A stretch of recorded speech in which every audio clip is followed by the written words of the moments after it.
बिस्मिल्लाहिर्रहमानिर्रहीम। Programme lobbying Pakistan के साथ मैं हूं आपका मेज़बान अली शेर। लॉबिंग पाकिस्तान जैसा कि पाकिस्तान की बात करता है, तो आज पाकिस्तान का बहुत बड़ा मसला और वो सुप्रीम कोर्ट ऑफ पाकिस्तान से एक बड़ा केस पाकिस्तान की पार्लिमानी हिस्ट्री का रिकॉर्ड कायम कर गया। वो कैसे? सुप्रीम कोर्ट ऑफ पाकिस्तान ने हमजा शहबाज को वज़ीर आला होने के जो रूलिंग थी डिप्टी स्पीकर पंजाब असम्बली दोस्त मोहम्मद मदारी की, उसको कलअदम करार दे दिया है, उसको गैर आइनी करार दे दिया है। गवर्नर को हुक्म दिया है कि वो उनसे हलफ लें, अगर वो उनसे हलफ ना लें तो फिर सदर उनसे हलफ लें। तो इस तरह करके जो है वो बिल्कुल क्लियर कट फैसला आ गया है, उसकी काबीना तहलील कर दी गई है। लेकिन पार्लिमानी तारीख का रिकॉर्ड क्या कि हमजा शहबाज मुख्तर तरीन वज़ीर आला बन गए।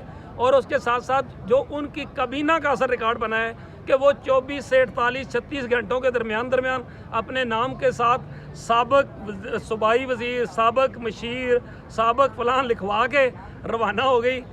इस वक्त जुल्करनैन हमारे साथ मौजूद हैं। सुप्रीम कोर्ट ऑफ पाकिस्तान तवील अरसा से कवर करते हैं, पाकिस्तान के एक बड़े चैनल को रिप्रेजेंट करते हैं, इलेक्शन कमीशन करते हैं, उसकी बीट कवर करते हैं, सुप्रीम कोर्ट कवर करते हैं। क्या कहेंगे, यही कुछ मतवक्को था जो हुआ जुल्करनैन? हाँ बिल्कुल अली भाई, यही चीज़ मतवक्की थी जो क्योंकि केस सुन के क्लियर नज़र आ रहा था कि वैसे जब पहले दिन ये पिटीशन फाइल हुई उस वक्त ही मुस्लिम लीग नून की जो लीगल टीम है उन्होंने बता दिया था अपनी क़यादत को कि इसमें कोई जान हमारे पास नहीं है, पॉलिटिकली हम इसको डील कर सकते हैं या इसको लंबा खींच सकते हैं, वो भी कितना एक लंबा खींच लेंगे, एंड रिजल्ट यही होना है कि वी आर गॉन। यहाँ मैं आपको रोकूंगा छोटा सा, ये हमारे साथी आपके कुलीग हैं यहाँ पे, जहाज़ेब ने भी कल ये कहा था, शाकिर अब्बासी ने भी इस बात की तस्दीक की थी कि वो जो मीटिंग हुई थी प्रेस कॉन्फ्रेंस से पहले, फिर उसके बाद जब चाय पे गई थी क़यादत और मरियम नवाज, मौलाना बिलावल सुप्रीम कोर्ट क्यों नहीं आए थे, वहाँ चाय के ऊपर उनके जो कानूनी माहिरीन थे उन्होंने बता दिया था कि आपके केस के पल्ले कुछ नहीं है। चाय तक तो मामला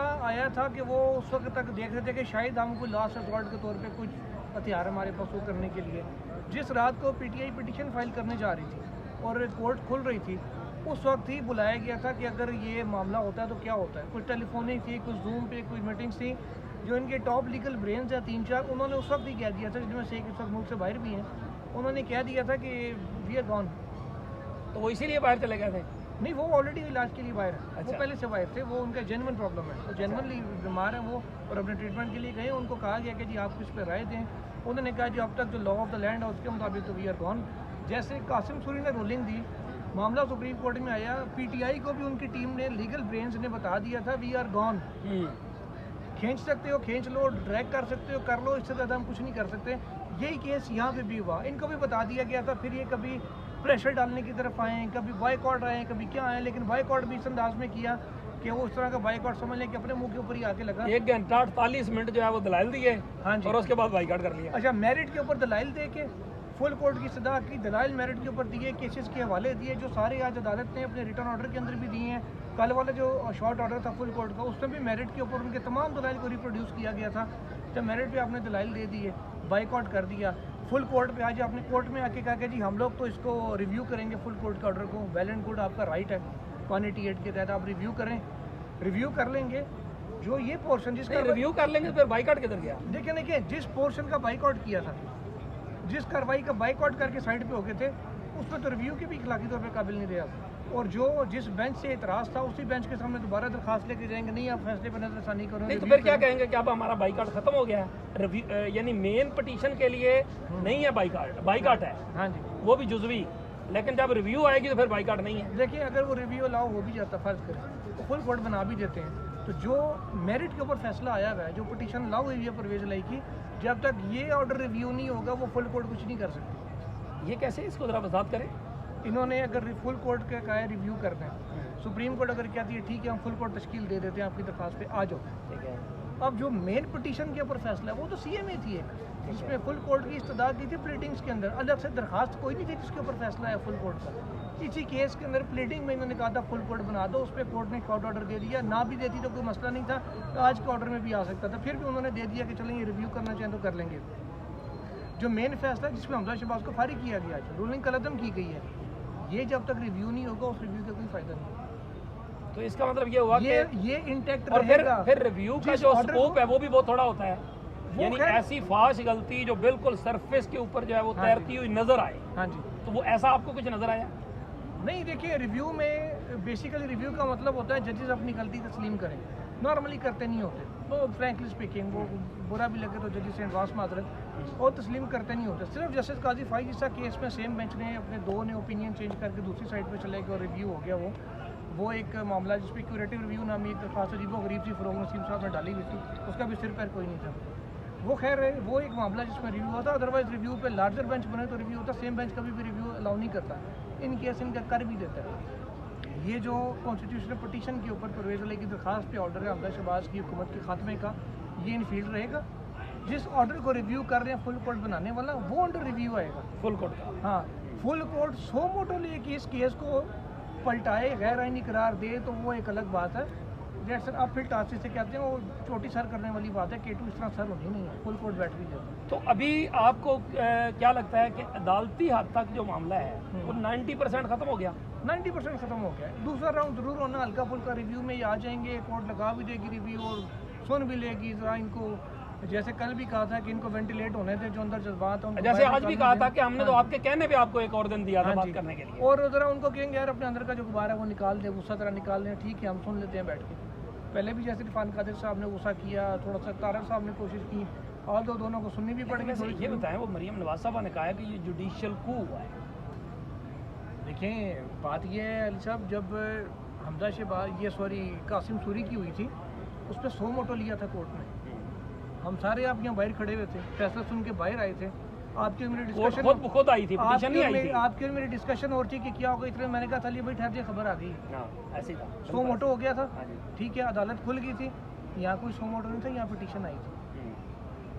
और फिर वो जुडिशल कू नहीं था जब 100 मोटो लेके अदालत डिप्टी स्पीकर को और इमरान खान की गवर्नमेंट को फारिग करें। आज अपनी बारी आई तो वो हो गए। कल ये बात अदालत ने भी कही है फारूक नाइक को कि पहले 3-4 महीने पहले आप कह रहे थे मिठाइयाँ तकसीम की थी और आप कह रहे थे कि पार्लिमानी कार्रवाई में अदालत मुदाखलत कर सकती है।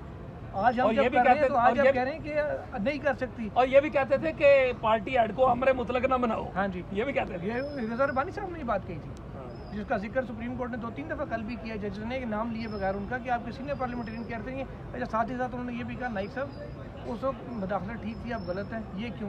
नाइक साहब के पास कोई जवाब नहीं था, बड़े शरीफ आदमी हैं, उन्होंने मुस्कुराते हुए कहा सर तब हालात और थे, अब हालात और हैं। हालात ऐसे ही होते हैं। लेकिन वैसे एक बात तो जुल्करनैन बड़ी क्लियर है कि सच्ची बात यह है, ऐसा नहीं है कि इस अदालत से कोई ऐसे मुतनाज़ा फैसले नहीं आए, आते रहे हैं, लेकिन ये भी सच है कि हमारी सियासी जमातों को अखलाक, आइन, कानून उतना जितना वारा खाए। जब कासिम सूरी का फैसला आया तो इस अदालत पे पीटीआई चढ़ दौड़ी, और अब जब इनके खिलाफ अभी फैसला आया भी नहीं था तो ये अदालत पे चढ़ दौड़े। तो इसका मतलब ये हुआ कि ये सियासी जमातें अपने आप को पाकिस्तान के आइन, कानून, अखलाक, अदालत, अवदार से बड़ी और अदालत क्या है, किसके पास है? आपकी और मेरी एक और बीट है, उसको भी थोड़ा सा ऐड कर दें। हाँ, मौलाना साहब, मौलवियों को ओवरऑल तो वो उनको भी जितना दीन उनके मतलब का फिक्स हो रहा ना, वो आए तो हदीस लेके शुरू हो जाते हैं, बाकी को छोड़ देते होते हैं। तो यही काम यही काम सब करते हैं, चाहे वो सियासतदान हो, चाहे वो वकला हो, चाहे मौलवी हो, चाहे हम साफ़ी हो, अपने अपने मतलब की चीज़ निकाल लेते हैं, बाकी को साइड पे कर लेते हैं। लेकिन अफसोस की बात यह है कि हम जहाँ हम बात करते हैं ना जमहूरी इक़्तिदार की, कि जमहूरियत चलनी चाहिए और जमहूरियत मैच्योर होनी चाहिए, ये होना चाहिए, वो होना चाहिए, वहाँ थोड़ा सा बर्दाश्त भी होना चाहिए। वहाँ पर मैं कहूँगा कि जैसे तैसे भी था, तरीके से एतमाद कामयाब हुई। आरिफ अलवी को ओथ लेना चाहिए था, उन्होंने नहीं लिया, चेयरमैन सेनेट को लेना पड़ा। उधर उमर सरफराज चीमा को ओथ लेना चाहिए था, जैसा भी था नहीं लिया, गलत किया। आज इसलिए कोर्ट को पहले से डायरेक्शन देनी पड़ेगी कि अगर गवर्नर नहीं लेता तो सदर जाके। अच्छा जुल्करनैन, मुझे तो ये एक होप नज़र आई है, होप ये नज़र आई है कि इदारे खुसूसन अदालतें ये अपने आप को मनवाने लगी हैं, और ये उनकी प्रेशर या दबाव में आने की बजाय आइनों कानून के मुताबिक जो है वो प्रेशर बर्दाश्त करते हुए उसके मुताबिक फैसले देने लगी, और ये शायद एक होप है हमारे लिए। देखिए ऐसे मैं एक छोटी सी आपकी इंकशाफ करता चलूँ, ये डिस्कशन हुई थी कि फुल कोर्ट क्यों ना बना दिया जाए, या बेंच जो अवेलेबल जजेस हैं लार्जर कर दिया जाए, एक तो लाहौर में जजेस हैं उनको बुला लिया जाए, या पेशावर में एक का दिन दे के उनको बुला लिया जाए नामी तौर पर। एक जज साहब ने तजवीज़ दी थी, ये ऐसा भी हो सकता है। ये 2 दिन पहले हाँ, ये जो मामला चल रहा था उस पर फिर दीगर जो साहिबान हैं उनकी जानिब से कहा गया कि करने में हर्ज नहीं है, लेकिन जो ये इंप्रेशन जाएगा ना कि बाहर बंदे बिठा के या सख्त प्रेस कॉन्फ्रेंस करके आप दबाव डाल के ये काम करा लें, तो फिर एक दफ़ा हमने कर लिया ना, फिर हम करते ही रह जाएंगे। ये हुई ना बात, इसका मतलब ये हुआ कि अदालत उज़्मा ने अपने आप को अदालत उज़्मा साबित किया, प्रेशर नहीं लिया, और ये हमारे लिए बड़ी होप की बात है। जी बिल्कुल, जुल्करनैन की गुफ्तगू आपने सुनी। तवील अरसा से supreme court of Pakistan cover करते हैं और जो उनकी और मेरी गुफ्तगू में मुश्तरक कहा जाए तो वो ये है कि सुप्रीम कोर्ट ऑफ पाकिस्तान एक बड़ा और मजबूत इदारा बनने जा रही है। उसने ना पाकिस्तान तहरीक इंसाफ का प्रेशर लिया है और ना ही उसने जो है वो पाकिस्तान मुस्लिम लीग नवाज़ का प्रेशर लिया है। इस वक्त जहांजेब अब्बासी साहब हमारे सीनियर रिपोर्टर हैं, वो भी हमें ज्वाइन कर रहे हैं। भाई साहब, क्या आप इसको आज के फैसले को क्या निचोड़ेंगे? देखें, रूलिंग के हवाले से तो हमने आपको बता दिया था कि शायद ये सस्टेन ना कर सके, लेकिन इम्प्रेशन आज भी मौजूद है कि मखसूस जजों को के सामने ही केस लगता है और ये तासुर सिर्फ मीडिया की हद तक, सियासतदानों की हद तक या बार एसोसिएशन या बार काउंसिल्स की हद तक नहीं है। ये इम्प्रेशन जुडिशरी के अंदर भी वो खत भी लिखे जा चुके हैं। जस्टिस काजी फायद ईसा साहब भी इसके ऊपर बात कर चुके हैं। तो इस इम्प्रेशन को सुप्रीम कोर्ट अगर ज़ाइल करना चाहे तो कर सकती है। केसेस की तकसीम में जो है वो सीनियर जजों को शामिल किया जाए और उनको भी बिठाया जाए और उसके बाद जो है इससे ये इम्प्रेशन जो है वो ख़त्म किया जा सकता है। लेकिन अगर ना हुआ तो मैं आपको छोटी सी मिसाल देता हूँ। सुप्रीम कोर्ट ने कौमी असम्बली की रूलिंग को उड़ा दिया के ऊपर अस्कुर नोटिस लिया। बेंच में चीफ जस्टिस साहब, जस्टिस एजाजुल हसन साहब, जस्टिस मुनीब अख्तर साहब, 3 ये वो जज शामिल थे। नैब लॉ लेके आई नून लीग की हुकूमत, उसके ऊपर इमरान खान पटिशन लेके आए, एग्जैक्टली यही बेंच। तो हम देख रहे हैं कि केसेस जो है वो कहीं ना कहीं नहीं, लेकिन ये भी तो देखिए ना, अगर ये 5 रुकनी बेंच कासिम सूरी की रूलिंग को उड़ा दे तो यही सेम बेंच बहुत अच्छा।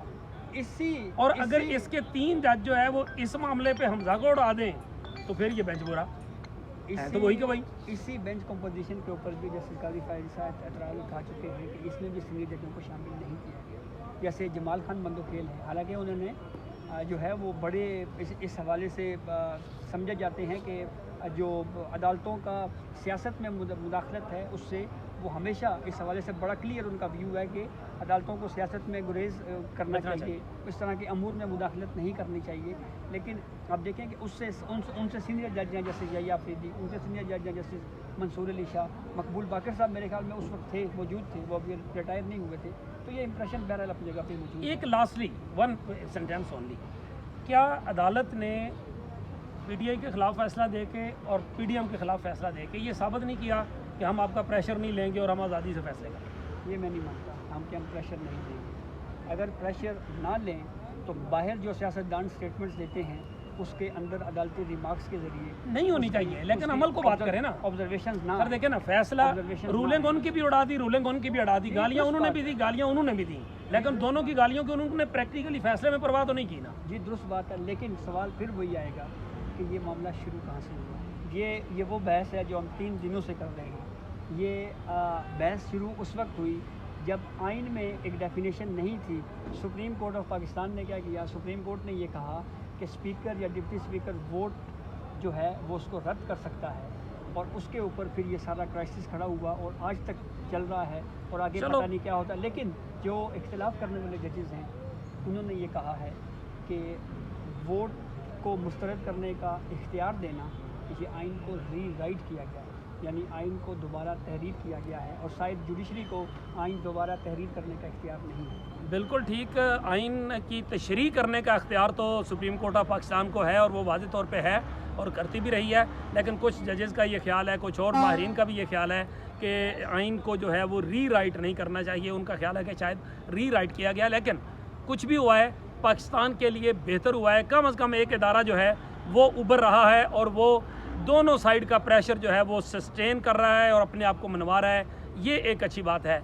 इसी के साथ मुझे दीजिए इजाज़त और चैनल ज़रूर सब्सक्राइब कर लीजिएगा ताकि आपको इस तरह की अहम गुफ्तगू जो है और नुकात जो हैं वो मिलते रहें। अल्लाह हाफ़िज़।